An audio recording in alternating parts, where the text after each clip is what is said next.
Hello students, तो ये है इलस्ट्रेशन नंबर 4B। इसमें भी हम बात करने वाले हैं एसेट्स और लायबिलिटी जब पार्टनर ले लेते हैं तब ट्रीटमेंट किस तरीके से किया जाएगा। लेकिन इसमें वर्किंग नोट्स कुछ ज्यादा हैं, थोड़े से लंबे हैं, थोड़े से ट्रिकी टाइप है, इसलिए मैंने इस इलस्ट्रेशन को बनाया है। अदरवाइज ये क्वेश्चन बिल्कुल ही सिंपल है। तो अगर आप मुझसे सोशल मीडिया पर जुड़ना चाहते हैं तो लिंक डिस्क्रिप्शन में है। चलिए क्वेश्चन को पढ़ना शुरू करते हैं, उसके बाद इसके सॉल्यूशन पर हम लोग आएंगे। क्या है, ABC पार्टनर्स हैं। प्रॉफिट कैसे बांटते हैं, 3:1:1। डिसाइड करते हैं कि फर्म को 31 मार्च 2013 को डिसॉल्व कर देना है और उस दिन फर्म की पोजीशन क्या थी। क्रेडिटर्स 6000 के थे, लोन 1500 के, capital 27,500, A, B 11,000, C 10,000, cash 3,500 का था, डेटर्स 24,200 के थे, प्रोविजंस उस पर 1,200 के थे, नेट जो डेटर्स हैं वो 23,000 के थे, स्टॉक 8,300 के, फर्नीचर 1,200 के और सन्ड्री एसेट्स जो हैं वो हैं आपके 20,000। अब देखिए जो रियल कहानी है वो एडजस्टमेंट से शुरू होती है, क्योंकि थोड़ा सा ये लंबा है जिसके कारण वर्किंग नोट बड़ा हो गया है। A is to take over all the furnitures है ना at 1,000 and debtors amounting to 20,200 at 18,000। ये क्या है, फर्नीचर को 1,000 पर ले लेगा और 20,200 के डेटर्स को 18,000 पर ले लेगा, और वो ये भी एग्री करता है कि वो जो क्रेडिटर्स हैं उनका पेमेंट कर देगा। B is to take over all the stock at book value and some of the sundry assets at 7,200 being book value less than 10%। B क्या करेगा, सारे स्टॉक को बुक वैल्यू पर ले ले रहा है, जो भी स्टॉक यहाँ पर दिया हुआ है 8,300 के। उसके बाद क्या कर रहा है, and some of the sundry assets at 7,200 पर, और कुछ जो सन्ड्री एसेट्स यहाँ पर 20,000 रुपए के दिए हुए हैं उनमें से कुछ जो है 7,200 पर ले ले रहा है। C is to take the remaining sundry debtor at 90% of the book value and assume responsibility for discharge of loan। C क्या करता है कि बचे हुए जो सन्ड्री एसेट्स जो B ने ले लिया, उसके बाद जो बच गए वो सारे सन्ड्री एसेट्स 90% पर ले लेगा, जो भी बचा हुआ है उसका 90% पर वो ले लेगा, और ये भी रिस्पॉन्सिबिलिटी वो ले रहा है कि वो लोन जो है फर्म पर उसको डिस्चार्ज कर देगा। The remaining debtors were taken by a डेब्ट collecting agency at 80% of book value. अब क्या है जो बचे हुए कि देखिए यहाँ पर क्या है कि A ने 20,000 के ही डेटर्स लिए हैं, है ना, और हमारे ग्रॉस डेटर्स अगर आप देखें तो 24,200 के हैं। तो बाकी के जो बच गए वो कौन ले ले रहा है, यहाँ पर एक डेब्ट कलेक्टिंग एजेंसी जिसका काम है कि जो भी उधार बाकी रहता है वो उनसे वसूल किया करती है। और जो डिसोल्यूशन के एक्सपेंसेस थे वो 200 के थे। Prepare realisation account, bank account and capital account of partners. तो ये था हमारा क्वेश्चन, क्योंकि क्वेश्चन आप अगर एक बार समझ गए अच्छे से तो फिर क्वेश्चन का सॉल्यूशन निकालना बिल्कुल भी डिफिकल्ट नहीं होता है। चलिए आते हैं अब हम लोग अपने रियलाइजेशन अकाउंट पर। सबसे पहले क्या किया, यहाँ पर डेटर्स, स्टॉक, फर्नीचर और सन्ड्री एसेट्स को उनके बुक वैल्यू पर। आप यहाँ देखेंगे कि जो डेटर्स उनके ग्रॉस वैल्यू पर लिख दिया गया है, यहाँ पर प्रोविजन माइनस नहीं की गई है बल्कि प्रोविजन यहाँ पर लिख दिए गए हैं। और मैं पहले भी इस बारे में आपको बता चुका हूँ कि ऐसा हम लोग क्यों करते हैं। एसेट साइड में यहाँ तक चीजें हम लोगों ने बुक वैल्यू की लिख दी, फिर लाइबिलिटी साइड में ये बुक वैल्यू हम लोगों ने लिख दी। इसके बाद अब जो काम शुरू होता है वो वर्किंग नोट का शुरू होता है। एक और चीज यहाँ पर हम लोग देख लेते हैं कि to bank realisation expenses 200। As capital, A के कैपिटल को हम लोग क्रेडिट कर रहे हैं। यहाँ पर क्यों क्रेडिट कर रहे हैं, इसलिए क्रेडिट कर रहे हैं क्योंकि यहाँ पर क्या कहा है, A is to take over all the furniture at 1,000 and debtor amounting to 20,200 at 18,000। A also agrees to pay the creditors. वो क्रेडिटर्स को पे करने की रिस्पॉन्सिबिलिटी ले रहा है 6,000 के, इसलिए उसके अकाउंट को यहाँ पर क्रेडिट कर दिया गया है 6,000। उसके बाद आपने देखा यहाँ पर कि सी जो है, सी क्या कहता है कि assume the responsibility for the discharge of loan। तो चूंकि वो लाइबिलिटी ले रहा है इसलिए उसका कैपिटल क्रेडिट कर दिया जाएगा, बढ़ा दिया जाएगा। तो ये हो गई डेबिट साइड की बात। अब हम लोग क्रेडिट साइड में आते हैं। तो एज कैपिटल जो है वो डेबिट की गई है आपके 19,000 से, और ये 19,000 से ए की कैपिटल डेबिट की जा रही है, यानी घटाई जा रही है। क्यों घटाई जा रही है, यहाँ पर हम लोग एडजस्टमेंट में देख लेते हैं। ए ने क्या कहा है कि फर्नीचर को 1,000 में ले लेगा और 20,000 के जो डेटर्स हैं उनको 18,000 रुपए के मूल्य पर ले लेगा। तो जो जिस वैल्यू पर वो लेगा वही वैल्यू डेबिट की जाएगी।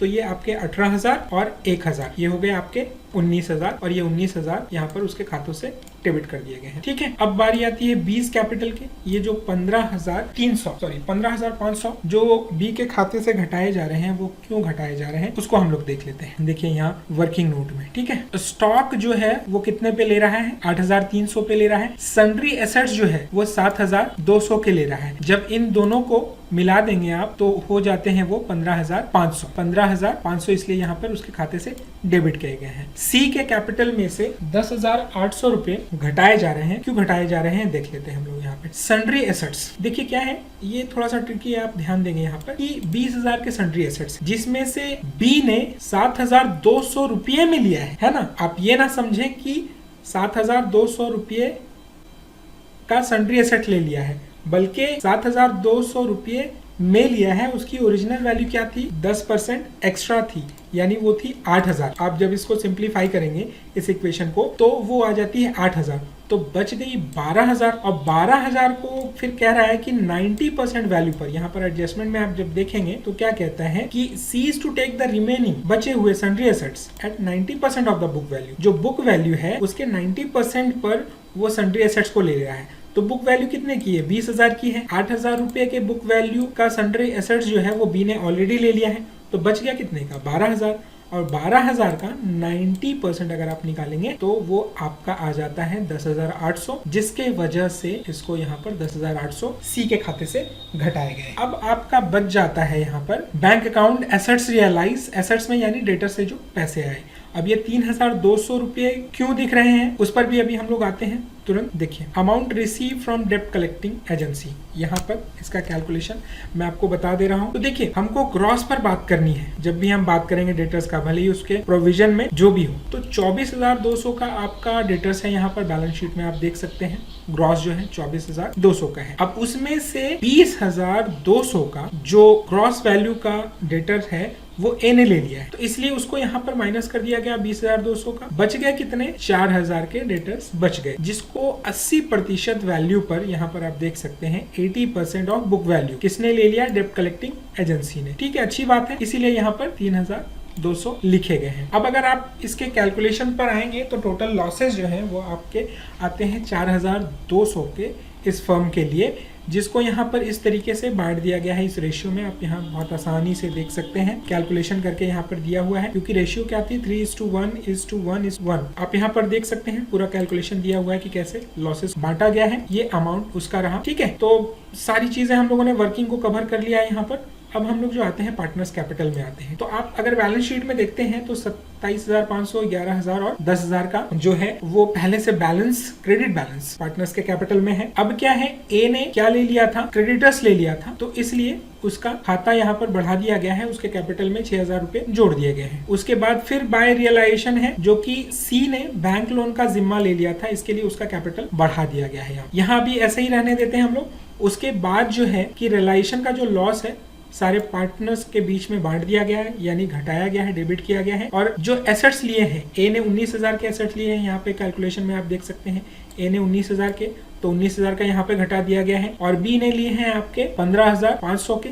कैसे आई हैं 15,500 मैं आपको समझा चुका हूँ। और सी ने लिए हैं 10,800 के। 15,500 और 10,800 यहाँ पर घटा दिए गए हैं। अब जब हम इनकी टोटलिंग करने लगते हैं तो ए साइड्स का जो टोटल है, क्रेडिट साइड का, ए के कैपिटल का जो क्रेडिट साइड का टोटल है वो डेबिट से ज्यादा है। तो बैलेंसिंग करने के बाद क्या सिनेरियो आता है कि फर्म को ए को 11,980 रुपये देने होंगे। क्यों? क्योंकि इसका बैलेंस ज्यादा है क्रेडिट साइड में, यानी इसका बैलेंस पॉजिटिव है, ए का कैपिटल का बैलेंस पॉजिटिव है, तो इसलिए इतने अमाउंट घटाने के बावजूद भी अभी भी पॉजिटिव है और इतना पैसा उसको वापस करना पड़ेगा। लेकिन बी के साथ ऐसा नहीं है। बी के साथ क्या है कि इसका डेबिट साइड का टोटल ज्यादा आ रहा है और क्रेडिट साइड का कम आ रहा है। यहाँ पर 16,340 आ रहे हैं और यहाँ पर इसका पहले से बैलेंस 11,000 का है। तो जो डिफरेंस है वो बी को फर्म को ला करके देना होगा और इसकी एंट्री क्या होती है, bank account DR2 as capital. उसी तरीके से सी के कैपिटल के साथ भी हुआ है 11,640 इसके डेबिट साइड का टोटल है और क्रेडिट साइड में इसके 11,500 है। तो 140 रुपया जो है वो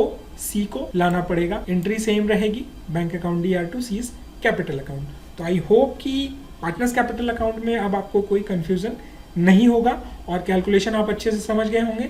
अब इसके लास्ट स्टेज पर हम लोग आते हैं, देखते हैं बैंक का क्या सिनेरियो है बैंक अकाउंट का। तो बैलेंस पहले से 3,500 की है, आप यहाँ पर देख सकते हैं बहुत आसानी से 3,500 का पहले से है। उसके बाद क्या हुआ है, डेप्ट कलेक्टिंग एजेंसी से 3,200 के पैसे आए हैं, ठीक है। उसके बाद बी से 5,340 का आया है और सी से 140 रुपए के पैसे आए हैं, जिसका टोटल हो जाता है 12,180। रियलाइजेशन एक्सपेंसेस जो है वो 200 के हैं और पेमेंट सिर्फ ए को करना पड़ रहा है फर्म को, क्योंकि इसी का कैपिटल जो था वो पॉजिटिव था, बाकी बी और सी का कैपिटल नेगेटिव चला गया था। तो इसलिए 11,980 जब आप दे देते हैं तो आपके दोनों साइड का टोटल इक्वल हो जाता है 12,180, 12,180। तो इसमें जो इश्यू था मेन वो कैलकुलेशन का था, जहां आपको प्रॉब्लम हो सकती थी, इसके लिए मैंने ये इलस्ट्रेशन बनाया था। फिर भी अगर आपको कोई दिक्कत इसमें होती है तो मैं आपके लिए हूँ, आप मुझसे क्लासरूम में बात कर सकते हैं, हम लोग इस पर डिस्कशन कर लेंगे। तो अगर आपने पूरे पेशेंस के साथ यहाँ तक वीडियो देखा है तो थैंक यू वेरी मच।